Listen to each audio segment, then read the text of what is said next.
La soumission est le pouvoir de la femme dans le mariage. Est-ce que vous savez que la soumission, c'est le vrai pouvoir de la femme dans le mariage? Waouh, c'est vraiment extraordinaire.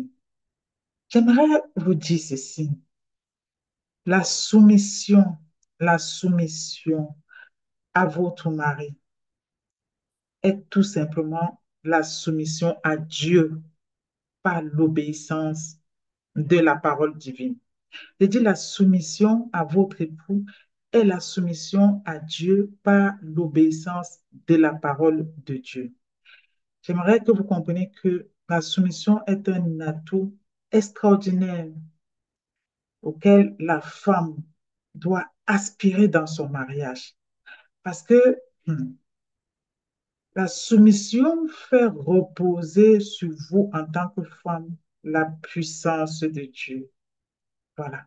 Et ça vous fait être l'excellente collaboratrice du Saint-Esprit. Je dis, ça vous fait être l'excellente collaboratrice du Saint-Esprit. Pour comprendre que la femme qui se soumet à son mari, c'est vrai, se met en position de faiblesse par rapport à son époux. Mais par rapport à Dieu ici, elle n'est pas en position de faiblesse. Cette position de faiblesse par rapport à votre époux, Dieu vous donne comme bénéfice. Et Dieu vous donne comme bénéfice la manifestation de sa puissance. Je dis la manifestation de sa puissance. La femme soumise donne l'occasion à Dieu de prendre le contrôle total de son foyer, de son mariage et selon les plans de Dieu. Voilà le secret de la soumission dans le mariage. Allons un peu lire la parole de Dieu. Je dis, allons un peu lire la parole de Dieu. J'aimerais que vous compreniez que la puissance de Dieu se manifeste dans la soumission. Je me souviens quand j'étais en difficulté dans la vie conjugale, le message que j'avais reçu, c'est 2 Corinthiens 12, 9. Ma grâce te suffit, car ma puissance s'accomplit dans la faiblesse. Je me glorifierai donc bien plus volontiers de mes faiblesses, afin que la puissance de Christ repose sur moi. My God, ma grâce te suffit, tout est grâce. Il faut comprendre ici, je dis qu'il faut comprendre que la soumission de la femme fait tomber les chaînes d'incrédulité. Si vous avez un mari incrédule, un mari indifférent, si vous avez vraiment un mari, euh, je dis incrédule, voilà, votre soumission, pas la prière, je ne dis pas l'esclavage. Donc, cherchez la face de Dieu en acceptant les faiblesses de votre mari et en priant pour cela. Il faut savoir que cette chaîne-là dans votre foyer va tomber. La soumission de la femme ici détruit les forteresses. La soumission de la femme ici sauve son âme. Voilà. Vous avez le pouvoir en tant que femme. Je dis que vous avez le pouvoir de changer votre mari par votre soumission. Vous avez ce pouvoir. J'aimerais vous dire que vous soyez une femme intelligente, que vous ayez un grand poste de travail, des postes à responsabilité, que vous soyez une femme puissante, que ce soit dans le domaine de l'entrepreneuriat. Il faut comprendre que il y a deux aspects de la soumission. Je dis deux aspects de la soumission.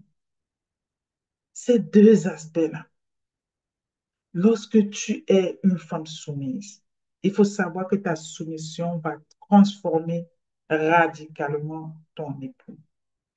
Et il faut comprendre que il y a une portée de la soumission qui impose la puissance de Dieu? Je dis que la soumission impose la puissance de Dieu parce que Dieu se manifeste en fait dans la soumission de la femme. Donc, la parole de Dieu nous dit à propos de ce sujet, femmes, soyez soumises à vos maris comme au Seigneur. Voilà. C'est pas moi qui parle de la soumission. Donc, si tu veux entrer dans le mariage, si tu te prépares en ce moment à entrer dans le mariage, il faut savoir que la soumission, c'est l'arme. C'est une arme puissante de la femme dans le mariage. Donc, il ne faut pas voir ici la soumission comme une attaque. Beaucoup de femmes le vivent mal, en fait, lorsqu'on parle de soumission. C'est parce qu'elles n'ont pas compris la portée de la soumission. La soumission n'a rien à voir avec l'esclavage, ça n'a rien à voir avec l'obéissance. L'obéissance, on obéit à Dieu. On se soumet à la parole de Dieu dans la vie de son époux. Voilà. Et la parole de Dieu nous dit à ce sujet que femmes, soyez de même soumises à vos maris, afin que si quelques-uns n'obéissent point à la parole, ils soient gagnés sans parole par la conduite de leurs femmes, en voyant votre manière de vivre chaste et réservée. My God. Donc vous comprenez, c'est que vous avez, Dieu vous donne par cette parole le pouvoir. Ça veut dire que si vous avez même un époux, il dit qu'un époux incrédule, votre soumission ici, selon la parole de Dieu, va le transformer. Voilà. Donc, une femme soumise, il dit qu'une femme soumise n'a même pas besoin de faire d'efforts, n'a pas besoin de faire d'efforts. Juste votre, je dis que juste votre soumission ici, ça va venir en fait ça va venir régler votre époux. Voilà. Donc, hier, j'ai abordé le thème soumission. Aujourd'hui, j'aimerais bien encore partager, j'ai voulu encore bien partager sous cet angle-ci pour que les femmes, que vous ne soyez pas perdues en fait, et que vous compreniez que vous avez le pouvoir, que vous avez le pouvoir. La soumission selon l'ordre établi de Dieu, il faut comprendre ceci, que lorsque nous nous soumettons à Dieu, il ne supprime pas d'un trait ce que nous sommes. Il faut toujours se dire que lorsqu'on se soumet à son époux, ce n'est même pas à son époux qu'on se soumet. On se soumet à Dieu au travers de son époux. Voilà. Et quand vous vous soumettez comme ça, Dieu s'affranchit et s'affranchit en vous afin que vous puissiez devenir, voilà, devenir ce qu'il a appelé et que vous restez dans la limite de sa protection divine. Lorsque une femme est soumise, elle vient ici sous la couverture et la protection de Dieu. Et cela la libère. Et que cela la libère, libère même sa destinée. Ça lui permet de devenir ce que Dieu l'a prédestiné à être. Est-ce que vous avez compris cette dimension-là? Donc, c'est loin, c'est loin de ce que les femmes peuvent penser, que la soumission, c'est l'oppression. Et même d'autres hommes pensent que la soumission, effectivement, c'est écraser. Ça n'a rien à voir. Je vous invite déjà d'aller écouter l'émission du jour 15 afin de comprendre ceci aussi. Voilà. Donc, vous devez comprendre que la soumission ici donne à la femme d'accéder à de plus grandes bénédictions divines. Et j'aimerais dire à un homme ici, si vous avez l'impression que votre épouse n'est pas soumise, priez pour qu'elle ait un cœur soumis. Tout d'abord à Dieu. Je dis tout d'abord à Dieu et ensuite à vous.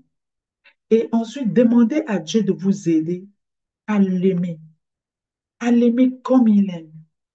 Et je vous assure que vous allez voir son niveau de soumission grimper au fur et à mesure que va se manifester envers elle votre amour désintéressé. Et montrez-lui que vous recherchez le conseil auprès de Dieu. Dans la mesure où elle voit que vous demandez à Dieu de vous indiquer le chemin à suivre, elle vous suivra n'importe où. Voilà. Donc, s'il vous plaît, les hommes, priez. Priez pour votre épouse afin qu'elle comprenne à quoi elle correspond réellement. C'est-à-dire, il faut que votre femme puisse comprendre la dimension de la soumission. Priez pour qu'elle soit en mesure de se soumettre comme Dieu souhaite qu'elle se soumette. Priez pour que vous soyez totalement soumis à Dieu, vous deux. Et priez pour que votre épouse fasse confiance à Dieu. Voilà. Priez également pour que vous assumiez votre position de chef de famille. Priez pour qu'elle vous fasse confiance dans votre rôle de chef de famille. La soumission, priez pour que la soumission ici, au sein de votre couple, ne soit pas un sujet de désaccord et de discorde. Voilà. Donc, oh my God, j'ai vu, par exemple, j'aimerais vous dire quelque chose. Lorsque j'étais encore plus petite, plus petite, je voyais en fait les couples un peu plus âgés, les couples plus matures. Et quand je les voyais, je voyais très bien que ils s'entraidaient mutuellement. Ils s'entraidaient mutuellement. L'homme ici pouvait aller chercher du bois pendant que la femme, en fait, elle s'attisait au feu pour faire le couscous. Et moi, je pense que le plus bel exemple, le plus bel exemple que nos aïeux et ceux qui sont même un peu plus âgés que nous, je vais dire ceux qui sont distincts de notre génération présente, ils ont vécu le plus bel exemple en fait de la vie conjugale. C'est vrai que bon, dans ces situations anciennes, on ne peut pas, tout n'est pas positif. Mais je vais dire, en thème par rapport au thème que nous traitons aujourd'hui, je vais dire que nos aïeux, ils étaient vraiment de très bels exemples. Voilà. Notre génération actuelle a échoué en ce qui concerne la soumission. Je dis que notre génération actuelle a échoué en ce qui concerne la soumission. Nos parents d'hier se sacrifiaient beaucoup pour, pour l'un l'autre, pour leur mariage. Ils sacrifiaient beaucoup de choses. Mais actuellement, nos hommes actuels, nos femmes actuelles, on a tous échoué en termes de soumission. Euh, Beaucoup d'hommes pensent que la soumission ici, c'est écraser. La soumission, il faut être dans un rapport de force. Beaucoup de femmes aussi pensent cela de notre génération actuelle. Et pourtant, c'est faux. C'est faux. Il y a beaucoup d'hommes actuels qui ne pensent que régner en maître. Donc, c'est-à-dire, quand on parle de maître, il y a le sujet. Donc, c'est comme un rapport d'esclave. Voilà. Euh, et cela attriste le Saint-Esprit. Ça attriste le Saint-Esprit. C'est vrai, Dieu a délégué à l'homme l'autorité. Il a délégué à l'homme l'autorité d'être chef de famille. Mais en aucun cas, il a dit que cette autorité devrait être utilisée pour briser son épouse, pour briser sa conjointe. Voilà. Au contraire, il a donné cette autorité pour permettre à la femme, en fait, de voir Dieu au travers de son époux. Il a donné cette autorité à l'homme, effectivement, pour que l'homme puisse manifester l'amour que Dieu a pour l'être humain. L'être humain aux yeux de Dieu a du prix. C'est la création la plus parfaite que Dieu a pu faire sur terre. Et il était de la pensée de Dieu d'amener, de se manifester dans le genre masculin, dans les époux, pour que eux, ils puissent à leur tour, en fait, manifester la présence de Dieu au travers de leur foyer. Mais il y a beaucoup d'hommes qui n'ont pas compris cela. Il y a beaucoup d'hommes qui n'ont pas compris cela. Voilà. Euh, J'aimerais rappeler à un homme ici pendant cette émission, pendant ces 40 jours, que nous ne perdez jamais de vue que Dieu vous a créé égal avec votre épouse. Et la preuve, il vous donne comme mission de faire une seule chair, de faire une seule chair. Voilà. Donc, lorsque vous vous positionnez comme un homme, par exemple, qui maltraite son épouse, qui maltraite sa conjointe ou sa fiancée, ça veut dire que vous n'avez pas compris, en fait, la mission de Dieu. Vous n'avez pas compris le plan de Dieu pour vous. Et ça veut dire même que vous vous déséquilibrez parce que vous vous combattez vous-même. Un homme qui combat sa femme, un homme qui se désintéresse de sa femme, un homme qui n'aime pas sa femme, qui n'a pas du respect pour sa femme, ici, exerce une autorité déséquilibrée sur son épouse. Et par conséquent aussi, c'est lui-même qui combat. Et j'aimerais juste vous dire à cette étape, il faut prier. Priez. Priez aussi pour que votre épouse puisse avoir la bonne attitude qui va vous faciliter dans votre rôle de père, de chef de famille. Voilà. Alors, je vous dis ceci en termes de résumé. La parole de Dieu nous dit que femmes, soyez soumises à vos maris comme au Seigneur, car le mari est le chef de la femme, comme Christ est le chef de l'Église, qui est son corps dont il est le sauveur. Or, de même que l'Église est soumise à Christ, les femmes aussi doivent l'être à leur mari en toutes choses. Et Marie, aimez vos femmes comme Christ a aimé l'Église et s'est livré lui-même. Donc aujourd'hui, je ne fais pas de prière avec vous. Ça, c'est la plus belle prière que je viens de faire. Donc, si vous m'avez bien écouté ce soir, la plus belle prière ce soir est que Marie, aimez vos femmes comme le Christ a aimé l'Église et s'est livré lui-même avant de parler en langue, avant de faire des nuits de prière, que vous soyez homme de Dieu, que vous soyez peu importe votre statut, la plus belle des prières au sein de votre foyer, c'est d'aimer déjà votre femme comme le Christ a aimé l'Église. Voilà. Et la plus belle des prières pour une femme, c'est qu'elle soit soumise à son mari comme Dieu, parce que le mari est le chef. Il n'y a pas deux capitaines dans un seul bateau. Voilà. Et elle doit être soumise parce que son mari est le chef, comme le Christ est le chef de l'Église, qui est son corps et dont il est le sauveur. Wow, my God. Donc voilà la plus belle prière que je viens de faire ce soir.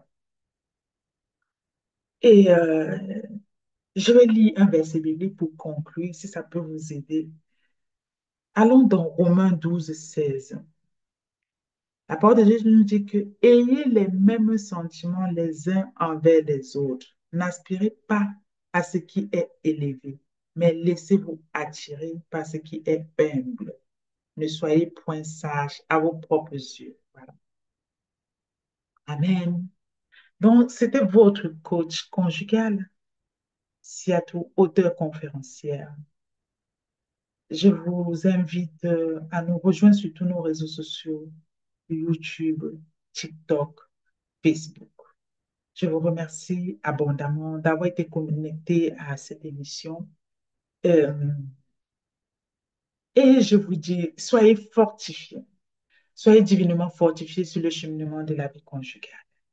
Que Dieu vous bénisse puissamment. Je vous dis à très bientôt. Bye bye.